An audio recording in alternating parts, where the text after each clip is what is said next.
மீனாவா இல்ல விடுகதை போட்டு வந்த நீனாவா?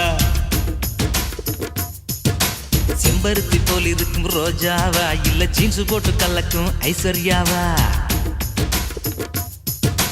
ரேவதியா இல்ல ரஞ்சிதாவா இல்ல ரோகிணியா இல்ல ரூபினியா அட ஊர்வசியா இல்ல கௌதமியா இல்ல அம்பிகாவா இல்ல ராதிகாவா ராதாவா இல்ல அமலாவா இல்ல ரேகாவா நம்ம சௌந்தர்யாவா?